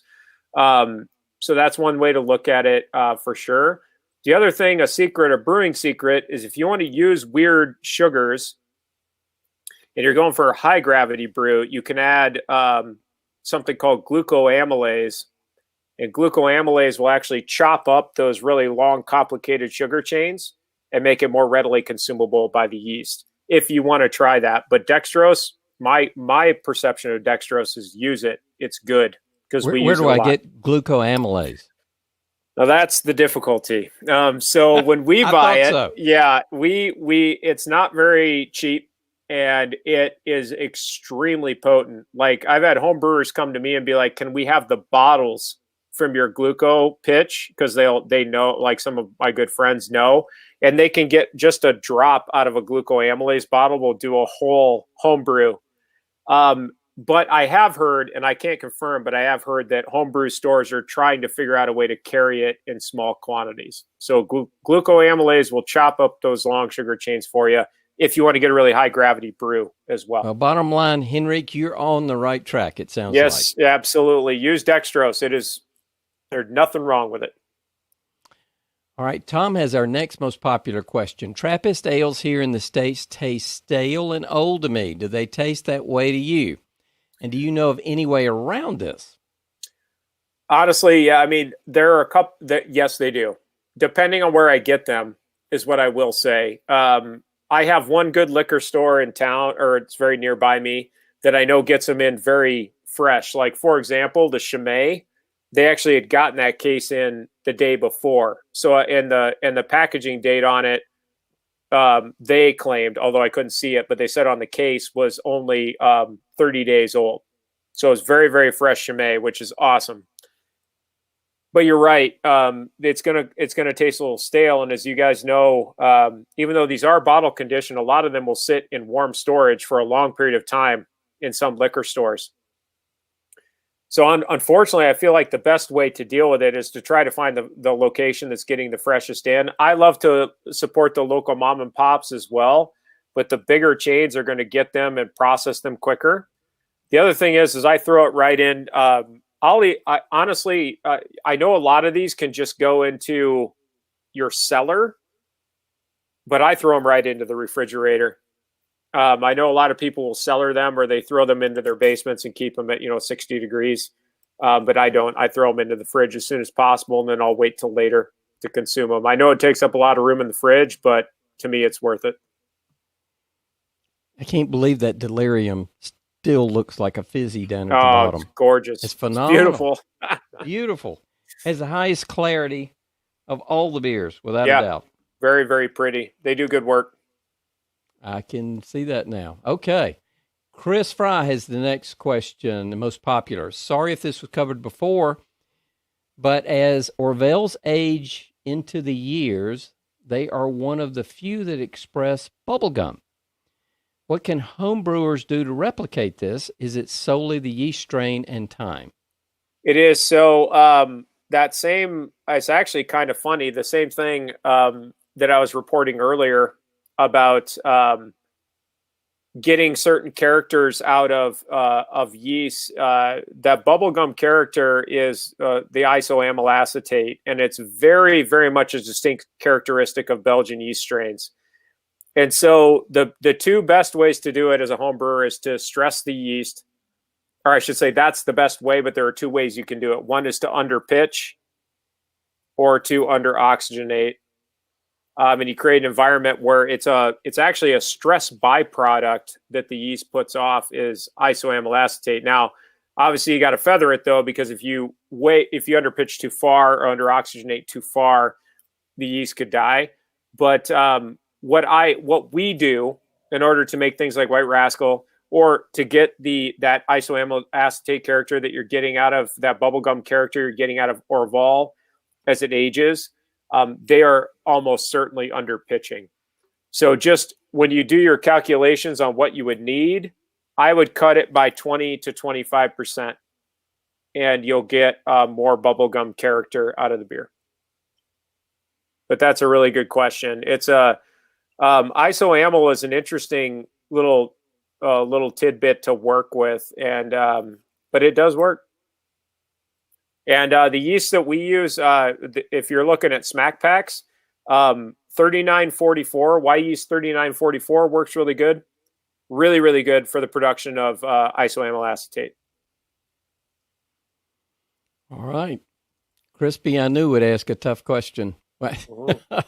Our next question comes from Doug, but it's not this Doug. With Trappist monasteries around the world, do you think that more will start brewing beer as the craft beer culture grows? I know Spence in Maine has started, and I wondered how they could be compared to their Belgian brothers. Yeah, with Spencer doing what they've been doing, I think it's awesome that we have one now. Or you're talking about Spence. I'm sorry. I thought you were talking about Spencer. But still, in regards to that question and kind of the disbursement of it, I think hopefully, I think that's what the brothers at Nursia kind of identified, was they wanted to get into craft beer. And they also realized that, let's be honest, as much as they want to be humble, it is a way to support the monastery. And I'm hoping that more do get into that. And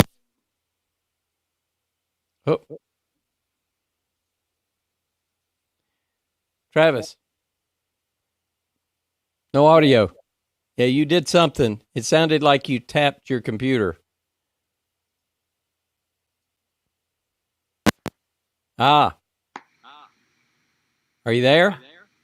1 minute.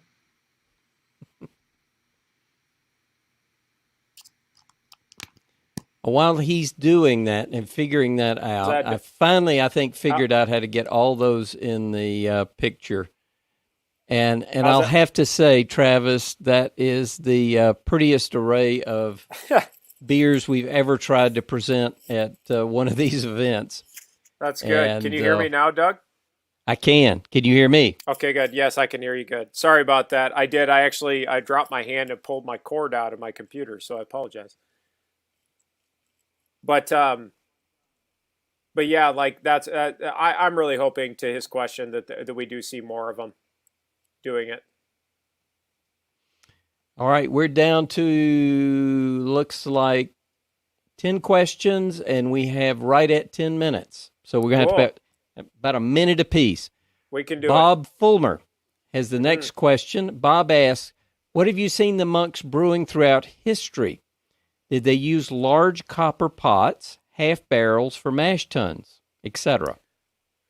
Yeah, so Bob's had a lot of good questions in the sidebar too. So, and I know, I think Bob's going to email me, which I appreciate, because he's got excellent questions. He's digging into it good, and I think he's a beer historian as well. But yeah, a lot of the early brewing was all wooden. Copper doesn't seem to convert over until more recently, to be honest, at least as far as my research goes thus far. Kind of the research I came up to through, that period of the 9th century in Charlemagne, they're still primarily using wood. Now, that new schematic, that plan I showed that was supposed to be the 3 new breweries for St. Gallen, there are theories that they were supposed to be copper, but we have no firm evidence for that. So the vast majority is wood up to that point. All right. Good question, Bob. Next question, don't have a name. Are there a few monasteries in trouble with the Trappist label due to declining monk population? Yes, there are. Very, very good question. Now, in regards to the big 8, I can't speak to their numbers because they keep a lot of that under lock and key, to be honest, how many brothers there are. But I will tell you that is a huge concern. with the monks of Nursia, who I've become friends with and worked with, it's been an ongoing concern, because the reason that monastery shut down, it had been around for hundreds of years, shut down, was they didn't have enough brothers. They didn't have enough people to be a part of it. And now they've only got 16. And so if people leave, that's a real big issue. And if they don't have younger men, and it's a huge commitment, as we all know. I mean, that is a beast of a commitment that I couldn't do it. Obviously for a lot of reasons, but I even prior to my current state, I don't know if I could have done it. And so I'm yes, on that page. Yeah, exactly. Yes. And so it is definitely a big concern for them. Big concern. All right. 9 questions in 9 minutes. Hiller has the next question. Do all these beers survive in good shape on their journey from Belgium to my local Total Wine? I'm on that page, Hiller. That's where I have to find most of mine.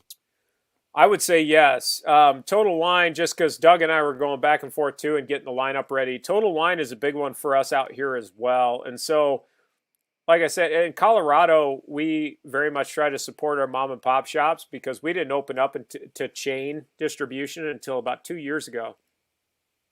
But if you want to get the best and the freshest, go for the biggest location, because they're going to move it. And I hate to say that. I'm not trying to undercut the mom and pops, but that's where I get the freshest. And Total Wine is a good one.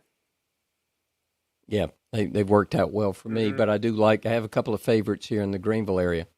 Sure. Bob has the next question. I'm planning a trip to Germany and Belgium to study brewing equipment in the Middle Ages and original recipes. Can you suggest where I should visit, or lead me to who can help give me suggestions? One of the places, oh, what a phenomenal question, because it's actually, my research is about to turn to Germany as well, but I'm not going to be in the Middle Ages. I'll be doing Roman stuff. But Regensburg, go to Regensburg. You'll find some cool stuff down there. Check it out. It is also worth,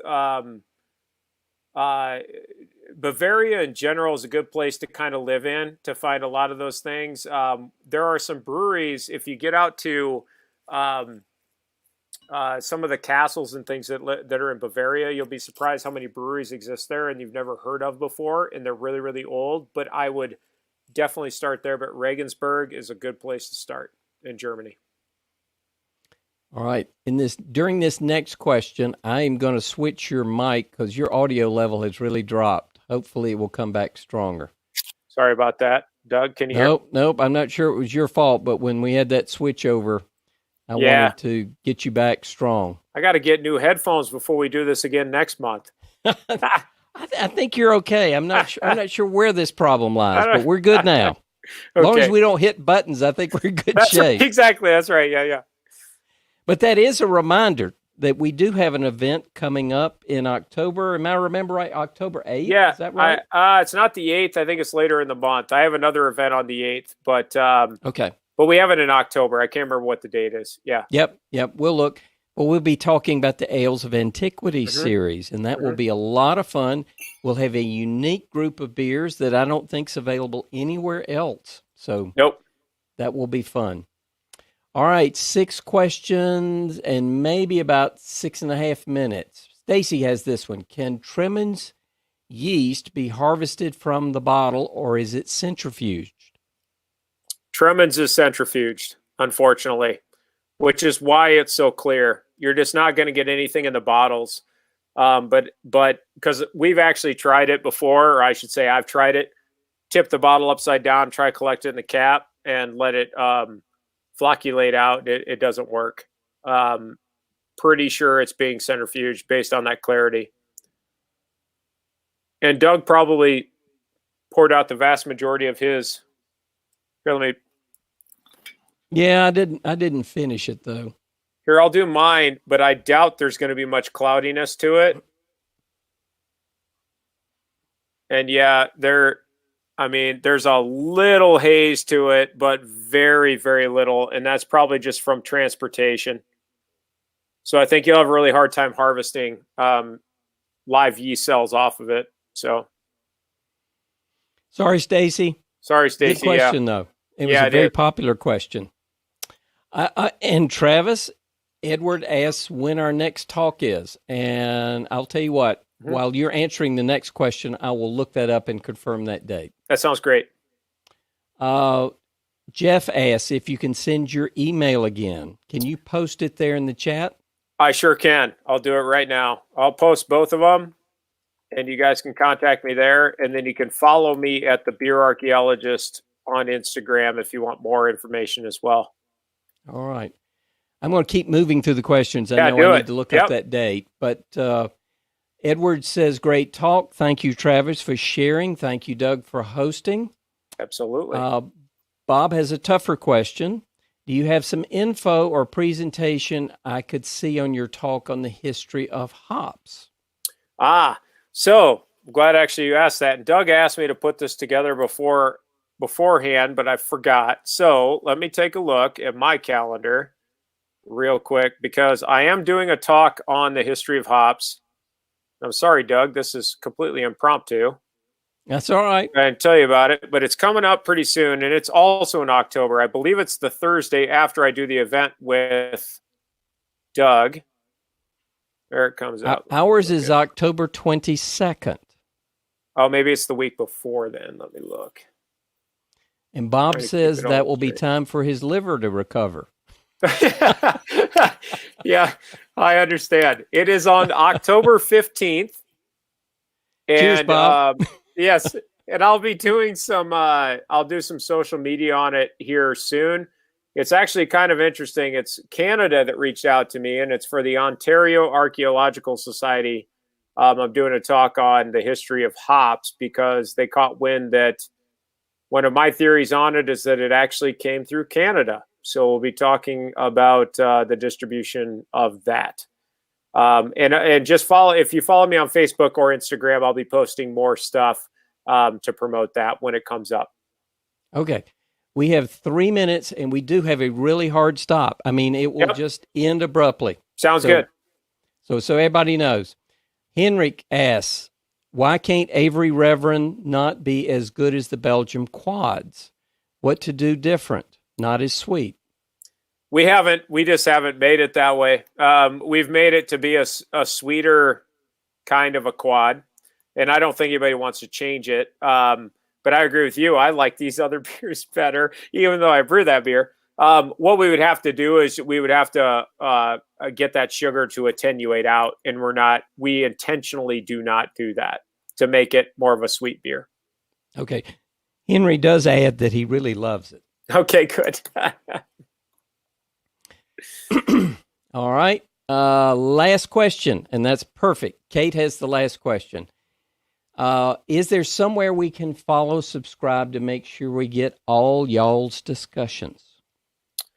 Well, that's a good question. I mean, with Doug and I would follow Doug on Gourmet Brewing, and but I would, for my other stuff, because I do a lot of talks through other institutions. I've got another talk in 2 weeks that's on beer during basically pandemics, the idea of how beer has been blamed for disease throughout history.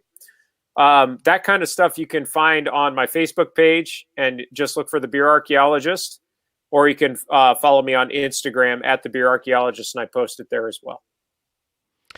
Well, and Travis, if you'll share it with me, I'll share it with the audience. Absolutely will. I'll send it out to everybody that's viewed today. Okay. We are exactly 60 seconds from a hard stop. Sounds great.